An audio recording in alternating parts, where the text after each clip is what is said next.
শুভ সকাল বন্ধুরা, কেমন আছো সবাই? আশা করি যে যেখানে আছো সবাই ভালো আছো। আমিও ভালো আছি। আমি মনিকা বর্ধমান জেলা থেকে তোমাদের সামনে নিয়ে চলে এলাম নিত্যদিনের নতুন একটা ব্লগ। আশা করছি আজকের ব্লগটিও তোমাদের খুব ভালো লাগবে। যদি ব্লগটি ভালো লেগে থাকে তাহলে প্লিজ চ্যানেলটি সাবস্ক্রাইব করে একটি লাইক দিও। আমার থেকে বড়দেরকে প্রণাম আর ছোটদেরকে অনেক অনেক ভালোবাসা জানিয়ে আজকের ব্লগটি শুরু করছি। আজকে সকালে ঘুম থেকে উঠেই দেখি বৃষ্টি হচ্ছে না। মনটা তো একটু খুশি হয়, কারণ কি অনেক দিন ধরে বৃষ্টি হচ্ছে, তার মিশেলে আজকে সকালে উঠে দেখছি বৃষ্টি হচ্ছে না। সেই জন্য প্রথমেই কিছু কাঁচা ছিল সেগুলো মাখিয়ে রেখেছিলাম। দেখো অনেক দিন পর বিছানার চাদরটাও কাচতে দিচ্ছি। জল হচ্ছে বলে কাচাও হচ্ছিল না, শুকুবে না বলে কাচি না। ওই জন্য সকালের প্রথমেই আমি ব্রাশ করে ফ্রেশ হয়ে নিয়েছি, তারপরে এগুলো কেচে নিচ্ছি। আমি কল টিপছি দেখে বুনি এক বোতল জল নিল। বুনি দেখো রেডি হয়ে গেছে, দরকার আছে একটু বাইরে কাজে যাবে। আমার জামাগুলো কাঁচা হয়ে গিয়েছিল, তারপরে ভালো করে জল দিয়ে ধুয়ে নিলাম। এদিকে দেখো তারপরে আমি মিলে দিচ্ছি তারেতে। সকালের প্রথমেই কেচে নিচ্ছি, কারণ কি বলতো, তাহলে যদি বেলা দিকে একটু জল হয় তাহলে কিছুটা শুকিয়ে যাবে। আর আজকে নতুন কাঁচার থেকেও বেশি কালকের কাঁচাগুলো জমানো ছিল, কারণ কালকে তো রোদ দেয়নি তাই শুকোয় নাই, তাই ঘরের ভেতরে সব মেলা ছিল। মোনার জামা প্যান্টগুলো ভেতর থেকে নিয়ে এসে বাইরের তারেতে রোদে দিয়ে দিচ্ছি।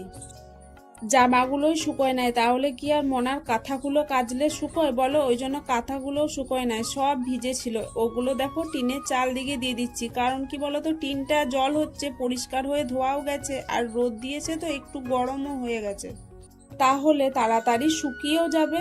মা আমাকে গরুটা দুধ দুইয়ে বালতি করে দিল, সেটাই আমি রান্নাঘরের বারান্দায় রেখে দিচ্ছি। আর জানো তো, মাছগুলো বাছতে বাছতে চলে গিয়েছিলাম। ওইদিকে গরুটা খুব লাফাচ্ছিল, ধরার জন্য মাছগুলো ঢাকা দিয়ে মায়ের সাথে গিয়েছিলাম।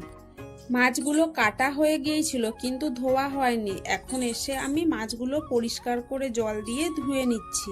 আজকে কিন্তু মাছগুলো বাইরেই নামিয়ে রাখিনি, একবারে রান্নাঘরের ভিতরে ঢুকিয়ে দিয়েছিলাম, কারণ কি বলতো, বিড়াল আছে, বিড়ালে খেয়ে নেবে না হলে। আর দুধটা নামানো ছিল, সেই দুধটাই আমি একেবারে সসপ্যানে করে ছেঁকে ঢাকা দিয়ে রেখে দেবো এখন।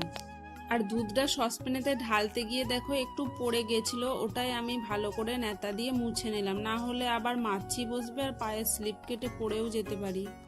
তারপরে আমি মোনার জন্য খিচুড়ি চাপানোর ব্যবস্থা করছি। এদিকে সবজিগুলো সব কেটে পরিষ্কার করে ধুয়ে নিয়েছি, তারপরে প্রেসার কুকারে সবজিগুলো দিলাম, আর চাল ডালগুলো একসঙ্গে ভালো করে ধুয়ে রেখেছিলাম সেগুলোই ঢেলে দিলাম। তারপর প্রয়োজন মতো জল, পরিমাণ মতো নুন হলুদ দিয়ে প্রেসার কুকারটা বন্ধ করে দিলাম। রান্নাঘরে নিয়ে এসে গ্যাসটা একেবারে জ্বালিয়ে মোনার খাবারটা চাপিয়ে দিলাম। মোনা কিন্তু ভাতের থেকে খিচুড়ি খেতে বেশি পছন্দ করে। প্রেসার কুকারটা থেকে কয়েকটা সিটি পড়ার পর কিছুক্ষণ বন্ধ করে রেখে দেবো। পর আমি কড়াইটা গরম হতে চাপিয়ে দিয়েছি। মাছগুলো কেটে রেখেছিলাম সেগুলোতেই নুন হলুদ মাখিয়ে নিলাম। কড়াইয়ে তেলটা ভালো করে গরম হয়ে যাওয়ার পর মাছগুলো এক এক করে দিয়ে দিচ্ছি। মোনার জন্য আজকে আর মাছের ঝোল করব না, খিচুড়ি আর মাছ ভাজা খাবে।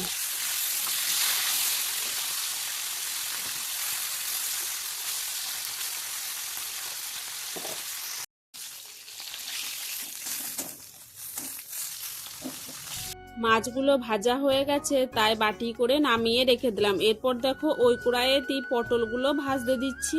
পটলগুলো কড়াইয়ে দিয়ে কিছুক্ষণ নেড়ে একবার থালা ঢাকা দিয়ে দিয়েছিলাম, তারপরে আর কিছুক্ষণ নেড়ে এপিট ওপিট ভেজে নিয়ে কড়াই থেকে নামিয়ে নিচ্ছি। মোনা কিন্তু পটলের থেকে পটলের বীজ খেতে বেশি ভালোবাসে। পটলগুলো ভাজা হয়ে গেছে, এরপর আমি কাঁচকলাগুলো ভাজতে দিচ্ছি। ওদিকে তো কাঁচকলাগুলো ভাজা হচ্ছে, আর আমড়া টক হবে বলে আমড়াগুলো মুখটা কেটে নিচ্ছি।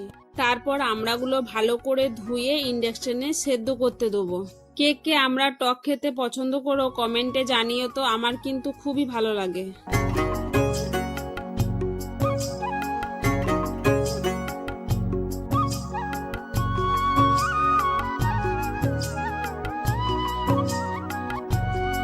দেখো আমার কাঁচকলা ভাজা হয়ে গেছে, কাঁচকলাগুলো কড়াই থেকে নামিয়ে নিচ্ছি। আর আমড়াগুলো সেদ্ধ করতে দিয়েছিলাম, আমড়াগুলোও কিন্তু সেদ্ধ হয়ে গেছে। এরপরের বাদবাকি রান্না আমি করিনি, মা করেছিল, ওই জন্য কোনো ভিডিওর ক্লিপও তোলা হয়নি। কিন্তু এদিকে ঘরের অবস্থাটা মোনা কি করেছে দেখো, গোটা ঘরের মধ্যে খড়ের কুটোগুলো এনে পড়ে ছড়িয়েছে, আর পুরো বিছানাতে ওলঢাল করে দিয়েছিল, আর যত বাইরে জুতো ছিল সব জুতোগুলো এনে ঘরের ভিতরে ভরে দিয়েছে। বিছানাটা বাগিয়ে ঘরটা পরিষ্কার করে ঝাড় দিয়ে নিচ্ছি আমি। এদিকে দেখো মায়ের রান্না হয়ে গেছে, বাসনগুলো কলতলাতে নামানো ছিল, তাই ভাবলাম ধুয়ে দিই। আর মোনাকে খাওয়ানো হয়ে গেছে, খাইয়ে চান করিয়ে দিয়েছি। এরপর আমি বাসনগুলো ধুয়ে নিই, তারপরে আমিও চান করে নেব। স্নান করা হয়ে গেলে এইসব কাজ করতে জানো তো আর ভালো লাগে না। বাসন ধোয়া শেষ হতে না হতেই হঠাৎ করে কোথার থেকে মেঘ চলে এলো। সকালে তো তোমাদিকে দেখিয়েছিলাম, আজকে ভেবেছি রোদ দিয়েছে বলে জামা কাপড়গুলো কেচেছিলাম অনেকগুলো, কিন্তু দেখো শুকোনোর আগেই ঝড় চলে এলো, আর ঝড় ওঠার সঙ্গে সঙ্গে বৃষ্টিও নামিয়ে দিল।